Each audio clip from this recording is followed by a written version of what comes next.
Let's continue discussing Thomas Sowell's social justice fallacies.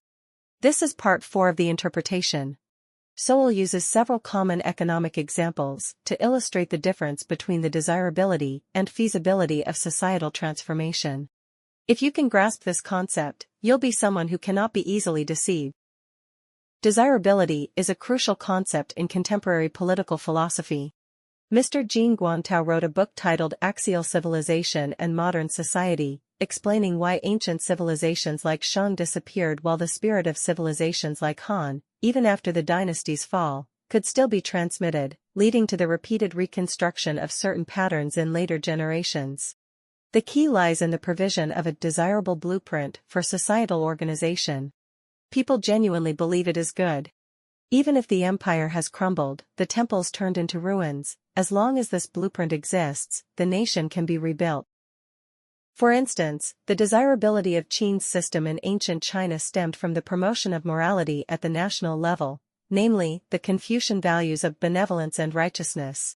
Even though the Ming dynasty fell, countless good people were killed, and even scholars had their heads shaved. As long as you, a Manchu, identified with Confucius, the common people would accept the legitimacy of the Qing regime. Desirability is not the utilitarian calculation of interests, but the appeal of values. If people in society violate the law whenever they sense profit, no matter how many police officers there are, it won't be effective.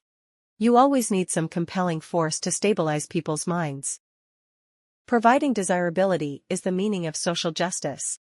If people perceive society as unjust, believing it is just a jungle where the strong prey on the weak and deceive one another, the broken window effect will occur, and everyone will be ready to break the law at any time.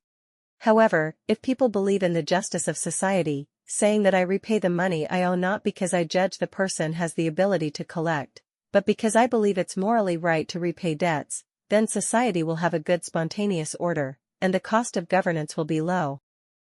So, social justice is not a sentimental demand or an illusion. It must be a collectively imagined concept that everyone can examine for themselves. Since common people crave justice, politicians, to consolidate power, must promote justice. So, why not let scholars study how to achieve justice, and then everyone can work together to build a better society? What could go wrong? It turns out, a lot.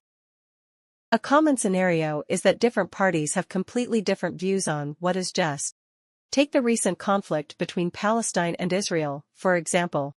While the U.S. government explicitly and firmly supports Israel, some of the best universities in the U.S., including Harvard, Yale, Columbia, and others, have many student organizations that explicitly support Palestine. Whether you say Hamas attacked civilians first is considered a terrorist, or someone says the Palestinians were forced into this situation by Israel. This situation is not the focus here. In this case, we focus on another situation. All parties believe this situation is more just, but they have different views on the feasibility of achieving this situation. Especially, economists and the general public may have opposite views. The issue of wealth inequality is the most typical example. We can all accept a certain degree of wealth gap, but everyone agrees that extreme wealth inequality is not good. In a country where many people are still in poverty, and at the same time, there are super-rich individuals with hundreds of billions in wealth, there is definitely a problem. Even an economist who advocates free market principles would agree that it's best to reduce wealth inequality. However, the approach of economists is generally about finding ways to help the poor earn more money, while the common people have a more direct solution. Robin Hood-style wealth redistribution. Since the rich have so much money that they can't spend, why not tax them more, and then give more benefits to the poor? Isn't that good? Policies based on this idea frequently occur in various countries, and economists usually hold opposing views. Because economists know the lessons of history. After the UK raised the highest income tax rate to 51%, many high-income individuals, such as hedge fund managers, directly left the UK. Statistics found that as soon as the policy was implemented, $15 billion of hedge funds immediately shifted to Switzerland.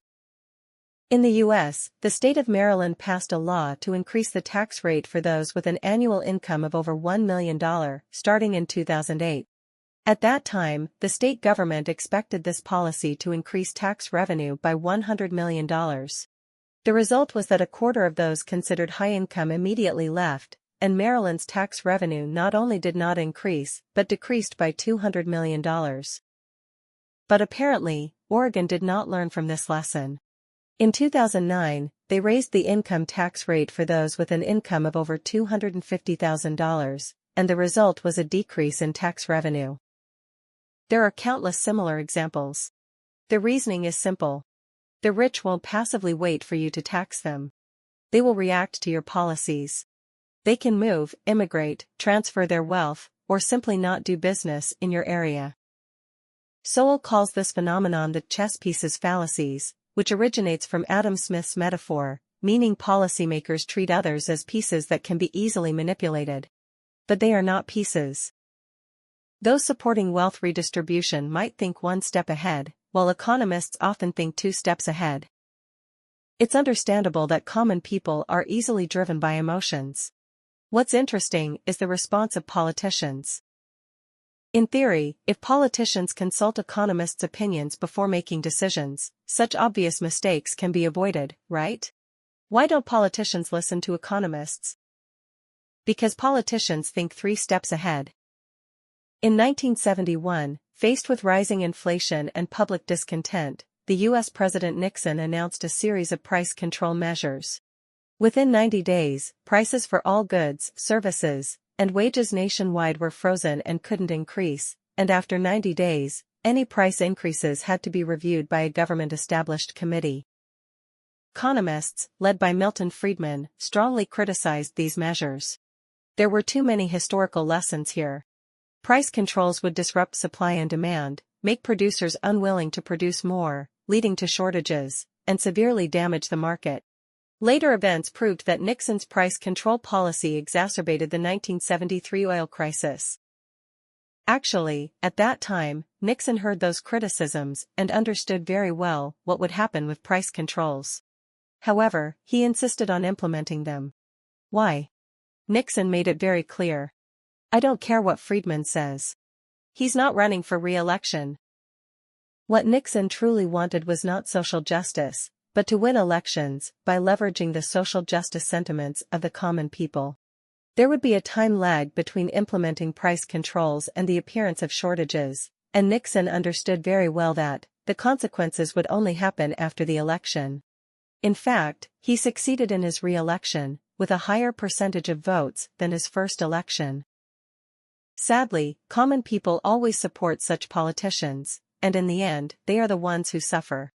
In Chinese terms, this is like lifting a stone to smash one's own foot. But common people just can't think one step further like economists. A typical common people's mentality is to hope the government spends more money. In their villages, there are no highways, so the government should build some roads. Teachers' salaries are generally low, so the government should raise them. Many people cannot afford to go to college or get medical treatment, so the government should increase welfare.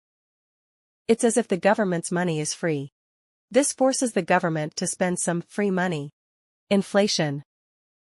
If tax revenues are not enough to meet government spending needs, the government will issue bonds first. If bonds are still not enough, then they must engage in so-called quantitative easing. In simple terms, printing money, leading to inflation. On the surface, inflation seems to increase prices and wages together, making everyone equal. But, in reality, it's the most unequal. In essence, inflation is a proportional tax, based on how much cash you have. Poor people have only cash assets, but rich people have tangible assets like real estate and factories. When cash depreciates, those tangible assets do not depreciate, and their prices will increase proportionally. This makes inflation not a progressive tax, but a regressive tax. The poorer you are, the more you suffer. You want more welfare, but you actually get negative welfare. You insist on empowering the government, but you actually get your own disempowerment. Because of the chess pieces fallacies, many economic policies implemented under the banner of social justice end up making society more unjust. An interesting example is the minimum wage law.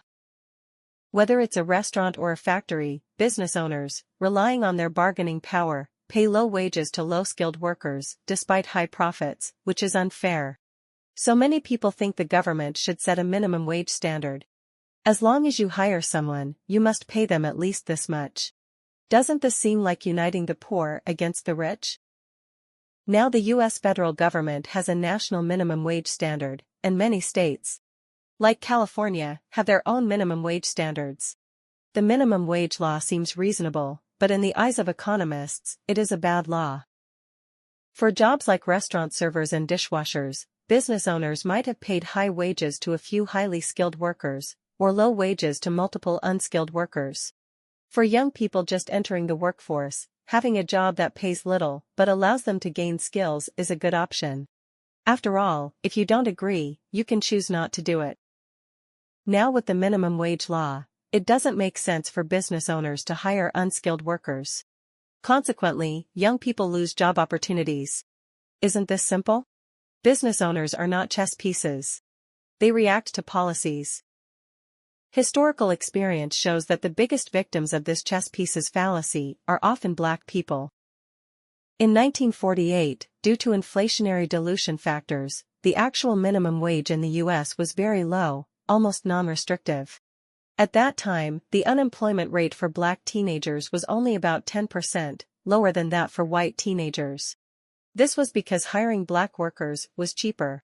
In this situation, business owners had no reason to discriminate against black people. Jokingly, if you discriminate against black people, you have to spend more money hiring white people. Isn't that self-punishment? Starting from 1950, the U.S. gradually raised the minimum wage standard.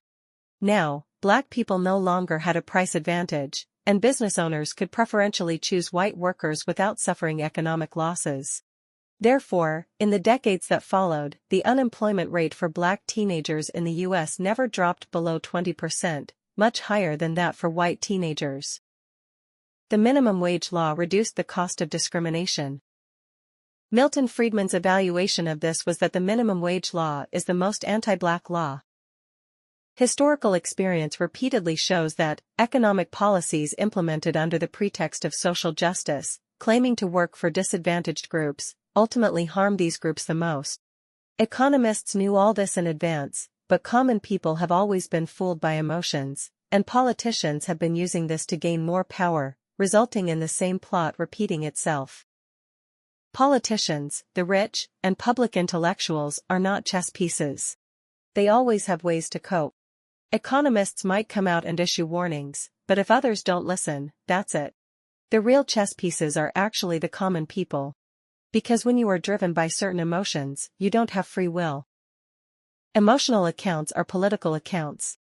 If government officials say they are calculating political accounts, it means the common people will suffer economically again. If you feel there is value in this, please like, subscribe to this channel, and leave your thoughts or suggestions in the comments section. Let's grow together and read more good books.